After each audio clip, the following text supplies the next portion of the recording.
Hi, this is Mike Guy with Maxim, and I've been invited by Ryan Hunter-Reay, this year's Indy 500 winner, to go biking in Central Park. So you're a little tired? 3 hours of sleep last night, yeah, but all for good reason. Yeah, I'm pretty tired, but... What sort of physical toll does 500-mile race take on you? It's just so mentally taxing, you know? There's so much riding on it, there's so much pressure, and you know that if you win that race, it's a career changer, it's a life changer, and yeah. The last couple laps there were just the most intense racing I've ever been a part of. That last, everyone's talking about that pass. And it was obviously, as a driver, I'm sure it was super intense. As a spectator, it was pretty mind-blowing to watch. Some of the best racing in years. Yeah. How far would you have taken that?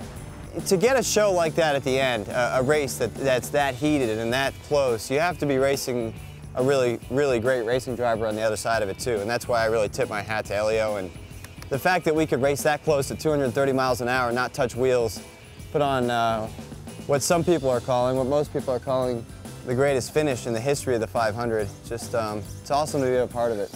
Not the closest. Not the closest, second closest, but the battle, the way it all played out, how we had to pass and then pass back, and then around the outside, down the inside, almost in the grass. I mean, it was everything you'd want in a race. As you're like passing and you're preparing passing, how far ahead are you thinking strategically?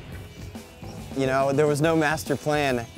It was tricky to set up passes, especially with Elio, with such a strong car. I had to really just try and get to the front and stay there. I read, I could be wrong, maybe you tweeted this or I read it somewhere, that you've been dreaming about this since you were in diapers.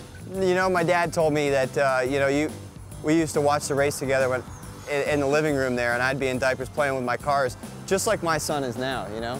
He's got his little model cars of the Indy cars, and he plays with them watching race cars. So this must be the highlight of your week. Oh, it is, absolutely. Nice quiet ride. The 500 win came first, but this is definitely second. It's funny watching everybody think, why is that guy wearing a wreath? I think everybody recognizes the memo. the winner of the Indy anymore. 500.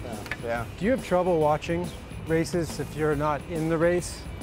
Sometimes race car drivers are really bad spectators. No, I mean, I appreciate all forms of motorsport. I'd have trouble watching IndyCar races because that means I'm not in it. But other than that, I'm a fan of all motorsports because I know how hard each discipline is. There's apparently a bit of a scandal about the fact that you did whole milk rather than 2%. They give you an option, right? Every year I pick 2% just because, you know, that's what I'll have with cereal or whatever.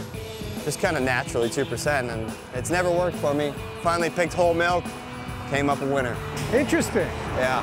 I'm sure that was the reason why we won the 500. Are you a superstitious man? No. The whole milk gave you the edge. those last passes. Exactly.